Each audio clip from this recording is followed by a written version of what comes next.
October 4th, 1984. I. 3:47 p.m. A coffee shop on Massachusetts Avenue in Cambridge, a 5-minute walk from MIT. 49 degrees Fahrenheit outside. Overcast, the first cold snap of the semester. You are 22 years old. You are a second-year PhD student in computer science at MIT, specializing in distributed operating systems. You were born in Leningrad. Your family emigrated to Brookline, Massachusetts in 1976. Your English is perfect. Your Russian is better. A man in his early 40s in a brown corduroy jacket sits down across from you. He speaks in Russian. His first sentence is, "Your mother's surgery in Kirov Hospital is scheduled for November 12th. The procedure cost 4,700 rubles. The state will not pay. I work for a directorate in Yasenevo. We would like your help. In exchange, your mother's surgery is free." You ask his name. He says, "Victor." It is not my name. You say yes before the waitress brings the check. Wow. 1985. You are placed in a program without a name. You will finish your PhD. You will publish. You will interview at 5 American companies the KGB has pre-vetted as strategic. You will accept the offer from Sun Microsystems, Mountain View, California, because Sun is being built on Berkeley Unix, and Berkeley Unix is the operating system the U.S. Department of Defense is deploying on every ARPANET node in the country. You are not a stealer. You are a watcher. Your handlers do not want floppy disks. They want you to absorb the intellectual architecture. Which papers get funded? Which PhDs will end up at the NSA in 6 years? You finish at MIT in 1987. Your son's starting salary is $52,000. Your KGB salary is $800 a month, wired through a Liechtenstein shell into a Bank of America account, opened by a cousin in Brooklyn you have never met. Victor comes to California twice a year. December 25th, 1991. 4:18 p.m. California time. You are at your kitchen table in a 1-bedroom apartment off University Avenue, watching Gorbachev resign on a Sony Trinitron. He speaks for 12 minutes. When the Soviet flag comes down over the Kremlin, you turn the television off. You sit in silence for 38 minutes. You try to call Victor the next day through the dead drop signal. The ad runs. Nobody responds. For 14 months, you think you are a free man. February 19th, 1993. 8:04 a.m. You walk out of your apartment to start your Toyota Camry. There is a business card on the dashboard. It has a Moscow phone number and a single line in Russian. Victor is retiring. I am his replacement. The Soviet state is dead. The directorate is not. They kept the files. They kept your name. You keep reporting. What? 1996. You leave Sun. You join a 3-engineer networking infrastructure startup in Menlo Park called Kiva Networks. Series A is led by Sequoia. Your title is CTO. 1998. Kiva goes public on the NASDAQ on a Tuesday morning in March, closing first day at $57 a share. You become, on paper, worth $87 million. You buy a 1961 stucco bungalow in Professorville, Palo Alto, for $3.2 million cash. Your SEVR handler asks you for one favor. Hire a particular engineer named Yevgeny. Give him access to the routing protocol team. Do not ask what he does. You hire Yevgeny. He is competent.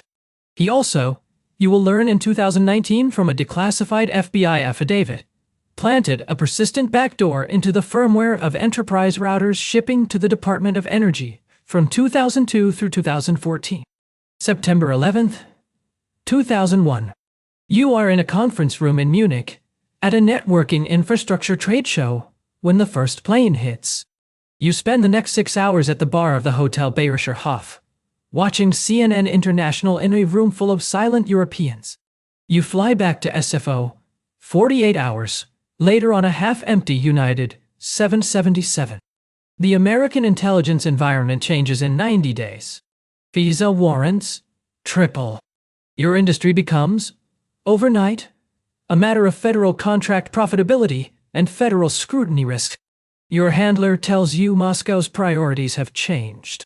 They no longer want technical research. Oh, they want political influence. They want you to fund a think tank. You fund one. It is called the Pacific Policy Institute. On paper, it studies export controls on semiconductor fabrication equipment. In practice, 7 of 11 papers between 2004 and 2008 align with positions being pushed by Russian trade representatives in Geneva. 2006, Facebook opens to the general public. 2007, Apple ships the iPhone. You are 50 years old. Your net worth is $212 million.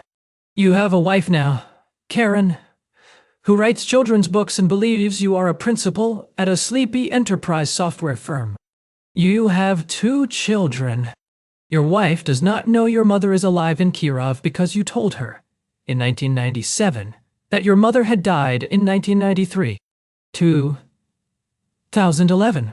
Your SEO or handler asks you to commission a LinkedIn influence campaign targeting the 2012 election cycle. You read the brief. You decline. It is the first operation you have declined in 27 years. 2 days later, you get a short email at an address you do not use. Your son Alex attends Crystal Springs Upland School.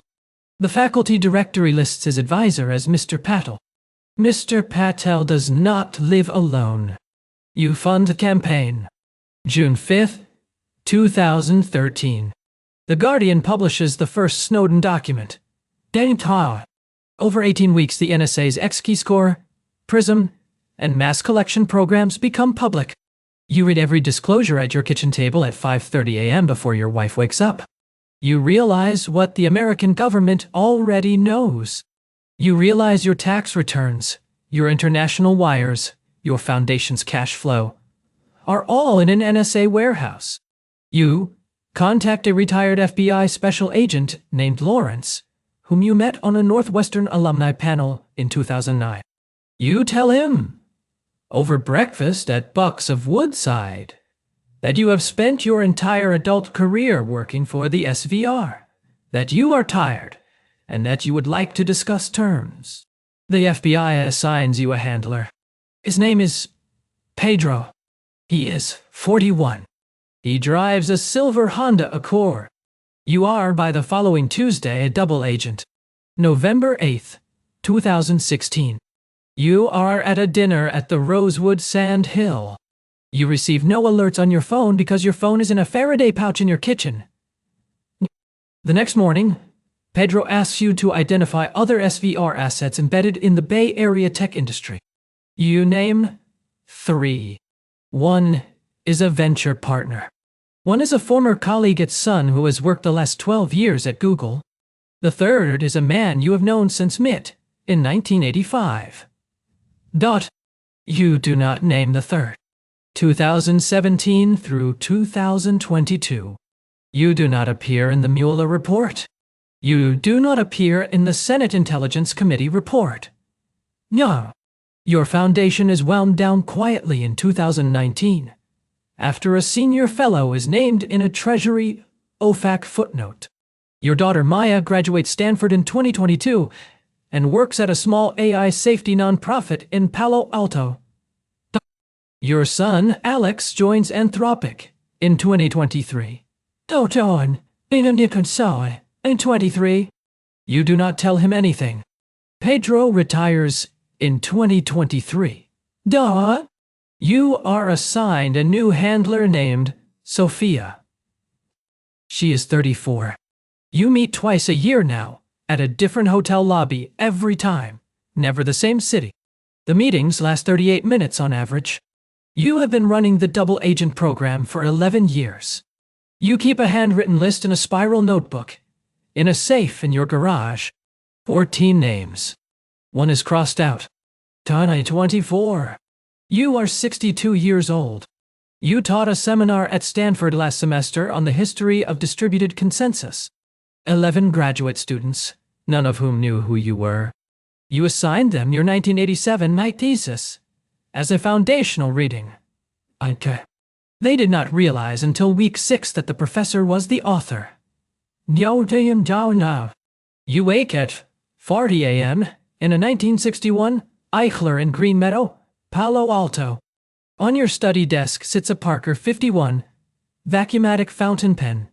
Olive green, 1948, production. Victor gave it to you on a bench in the public garden, in Boston, in May 1985.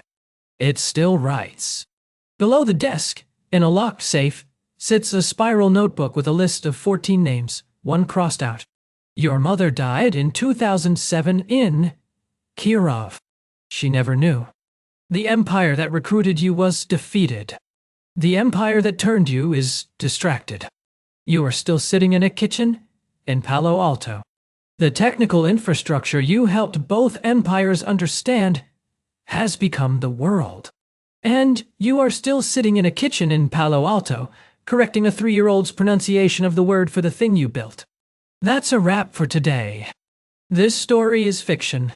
But somewhere right now, a 22-year-old PhD student is sitting in a coffee shop near a major university.